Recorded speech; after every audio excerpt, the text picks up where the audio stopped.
రాష్ట్రంలో పొగాకు మార్కెట్ను స్థిరీకరించడానికి మరియు రైతుల ప్రయోజనాలను రక్షించడానికి ఏపీ మార్క్ఫెడ్ మీ అందరికి తెలిసిందే.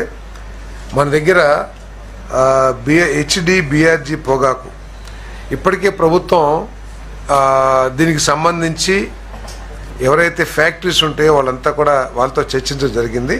ఎంత చర్చించినా కూడా ఇంకొక 20 మిలియన్లు పొగాకు మిగిలిపోయే పరిస్థితి ఉంది. మరి ఆ పొగాకుని రాష్ట్ర ప్రభుత్వమే మార్క్ఫెడ్ ద్వారా కొనటానికి 240 కోట్లు 273.17 కోట్లు మంజూరు చేసేందుకు చేసిన ప్రతిపాదనని ఆమోదించడం జరిగిందని చెప్పేసి మనం చేస్తాను. ఇది ఎందుకంటే అందరికీ తెలిసిందే, ఒక సంవత్సరం ఎక్కువ ధర వస్తే రైతులు ఎక్కువగా అదే పంటను వేయటానికి కొంచెం అలవాటుగా మారిపోయిన విషయం మనకు తెలిసిందే.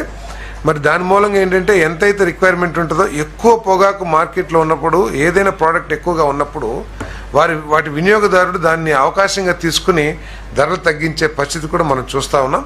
అందుకనే వచ్చే సంవత్సరం ఈ 20 మిలియన్ టన్నులు ప్రభుత్వం సేకరించినా కూడా ఇది వచ్చే సంవత్సరం అవసరాలకు కూడా సరిపోతుంది. ఈ 20 మిలియన్ టన్నులు ఏదైతే ప్రభుత్వం సేకరిస్తుందో, కాబట్టి వచ్చే సంవత్సరం దీనికి పొగాకు క్రాప్ హాలిడే ఇవ్వాలని చెప్పేసి కూడా ప్రభుత్వం నిర్ణయం తీసుకుంది. ఇటీవల రైతులకి ఈ గిట్టుబాటు ధర లభ్యతలో ప్రభుత్వం అవకాశం ఉన్న చోటల్లో కూడా ఇంటర్వెన్షన్ అయ్యి మరి ఏ విధంగా రైతులకి మేలు చేస్తుందో కూడా మనందరం చూస్తున్నాం. ఇటీవల కోకో ఏదైతే పంట ఉందో దానికి 50 రూపాయలు ప్రభుత్వమే భరించి మరి అక్కడ కోకో రైతులు నష్టపోకుండా చేసిన విధానం కానివ్వండి.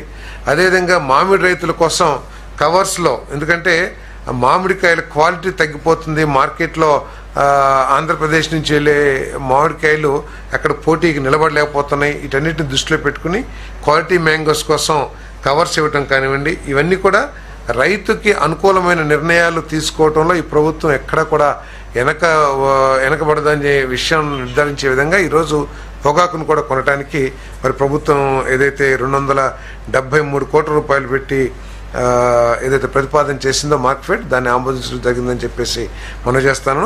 వెంటనే 100 కోట్ల రూపాయలు కూడా రిలీజ్ చేస్తారని చెప్పేసి కూడా నేను మనవి చేస్తాను.